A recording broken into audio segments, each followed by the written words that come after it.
अहिले हामी कोलपुर नगरपालिकाको कार्यालयमा छौँ। एकछिन पर्नुहोस् है, म यहाँ फुर्सद छैन। अब उपाय त मैले के लगाइदिउँ? अब सास फेर्न गाह्रो भएको छ भने कतिजना कसरी गर्ने भन्दा पनि गाह्रो भएको छ भनेपछि सास फेर्न गाह्रो भयो नि त। ल ठिकै छ, म यहाँ भन्छु। अब अहिले नआत्तिनुहोस् त्यहाँ, यहाँ कता कता ठाउँ छ म हेरेर मात्रै खबर गरौँ ल है। ल सुन्नु न, एउटा फेरि चाहिँ उता 15 नम्बरबाट 15 नम्बरको वडाध्यक्षले चाहिँ एकजनालाई चाहिँ नलगी भएन, अब यहाँ साह्रै छटपटाएको छ, सास फेर्न गाह्रो भयो भनेर भनिरहेको छ। होइन त्यो भइसकेको छ, हिजो भइसकेको छ। त्यो अस्तिको मिटिङमा अरूलाई विस्थापित गर्ने, यतातिर बढाउँदै जाने भन्ने कुरो भएको छ। तर अहिले तत्कालको कुरो त्यो कुरो भएको छ। अब तत्काल के गरौँ भने यो मान्छेलाई ल्याएर चाहिँ त्यही हाम्रो आइसोलेसन सेन्टरमा राखौँ। अब के गर्ने त, अन्त दिँदैनन्।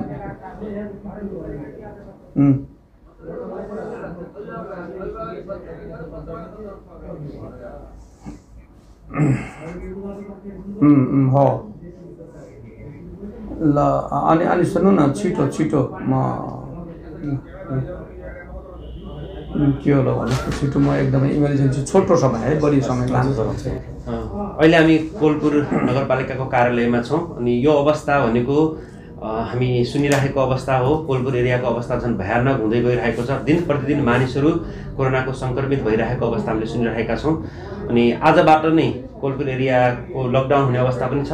अनि यो समयमा हामी कोलपुर एरियाको कार्यालयमा, कोलपुर नगरपालिकाको कार्यालयमा छौँ र हामी यो समयमा यस कार्यालयका प्रमुख मेयरजीसँग हामी कुरा गर्न गइरहेका छौँ। सर नमस्ते। हस् नमस्ते। अलिकति यो बुझ्न खोजेको सर, के छ अहिले कोलपुर एरियाको कोरोनाको अवस्था, सङ्क्रमितको अवस्था, अलिकति यसको बारेमा जानकारी दिनुहुन्छ कि? कोलपुर नगरपालिकाभित्र कोरोनाको अवस्थाको बारेमा तपाईँहरूले चाहिँ जानकारी लिन चाहिरहेको अवस्थामा कोलपुर नगरपालिका अहिले लगभग 15 वटा चाहिँ प्रभावित भइरहेको अवस्था छ। हिजोको भन्दा आजको यो बिरामीहरूको पनि प्रभावित हुँदाहुँदै कतिपयको मृत्यु भएको छ, कतिपय लामो समय के अरे आइसोलेसन सेन्टरमा बसेर अथवा अस्पतालमा बसेर चाहिँ फर्किएको अवस्था पनि छ। तर पनि यहाँ अहिलेको अवस्था हेर्दाखेरि धेरैभन्दा धेरै चाहिँ प्रभावित भएको, पोजिटिभ देखिएको अवस्था छ। हाम्रो यहाँ चाहिँ हिजोदेखि आजसम्म चाहिँ 3 जनाको मृत्यु भइसकेको छ। त्यसकारण चाहिँ अगाडिको 1 हप्ता अगाडिको चाहिँ जोडेर चाहिँ 7-8 जना चाहिँ पुगिसकेका छ। त्यसो भएको हुनाले अब कोरोनाको चाहिँ यो प्रभाव अथवा यसले पारिरहेको असरको बारेमा अब अहिले चाहिँ सबै भयभीत भएको, सबै आत्तिएको, छटपटाएको अवस्था छ।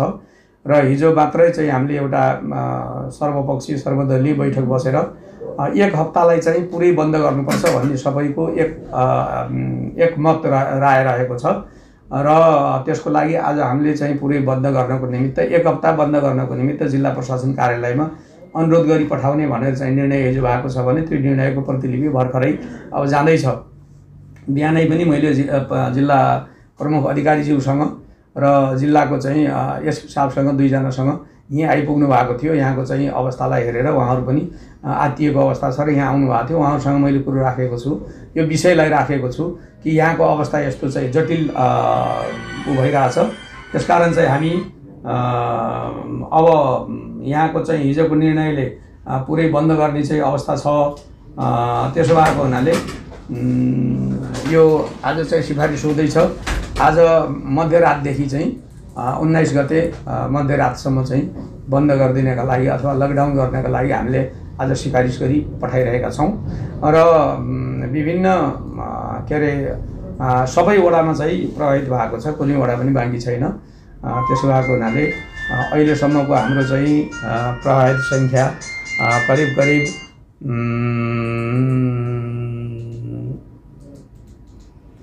261 हिजो थियो भने आजको गरेर करिब 300 को हाराहारीमा चाहिँ प्रभावित भएको चाहिँ हामी देख्छौँ।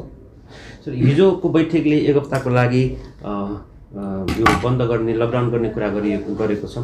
अलिकति यो एक हप्ताभित्र नगरपालिकाले चाहिँ के गर्ने हो यो लकडाउनको अवस्थामा, कसरी यो अवस्थालाई चाहिँ साम्य पार्न सकिन्छ र हजुरको प्रोसेस के चलिरहेको छ? हाम्रो प्रोसेस नितान्त नगरपालिकाको एउटा आइसोलेसन सेन्टर अथवा कोभिड अस्पताल हामीले खडा गरेका छौँ। त्यसमा 1 जना डाक्टर, 2 जना नर्स र 1 जना कार्यालय सहयोग गरेर त्यहाँ चाहिँ हामीले अहिले राखेका छौँ भनेपछि अहिलेसम्म चाहिँ अहिले बिहानसम्ममा त्यहाँ 11 जना छ। अहिले भर्खरै पनि 1 जना चाहिँ ल्याउने अवस्था भइरहेछ, खबर आइरहेछ। यसरी चाहिँ त्यहाँको सङ्ख्या पनि बढ्दैछ र हामीले चाहिँ 25 जनासम्म त्यहाँ राखेर चाहिँ सामान्य उपचार 1 जना डाक्टरबाट त्यहाँ गर्छौँ र त्यहाँबाट पनि चाहिँ उपचार हुन सकेन, भेन्टिलेटरमा राख्नुपर्ने, अस्पतालमै पुगाउनु पर्ने स्थिति जन्मियो भनेपछि त्यहाँबाट हामी चाहिँ फेरि अस्पतालमा चाहिँ रिफर गर्छौँ। अहिले अस्पतालको अवस्था भनेको चाहिँ भेरीमा पनि सिट छैन।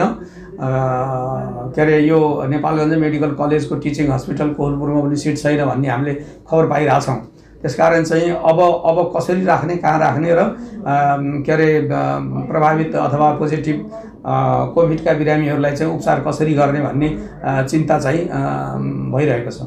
अनि कोहलपुर नगरवासीलाई तपाईँले के भन्न चाहनुहुन्छ यो बेलामा, हजुरको के सन्देश छ? मेरो सन्देश कोहलपुर नगरवासीलाई, हामी चाहिँ हिजोदेखि, आज नयाँ कुरो होइन, हिजोदेखि हो, हामीले चाहिँ बारम्बार यो सामाजिक दूरी कायम गर्ने, मापदण्डलाई चाहिँ पालना गर्ने र जथाभावी चाहिँ आवत जावत नगर्ने। हामी चाहिँ एउटा मोबाइल कल कतैबाट आयो भने मोबाइल उठाउँदाखेरि पनि त्यसमा पनि सचेतनामूलक चाहिँ सन्देशहरू दिइरहेको छ।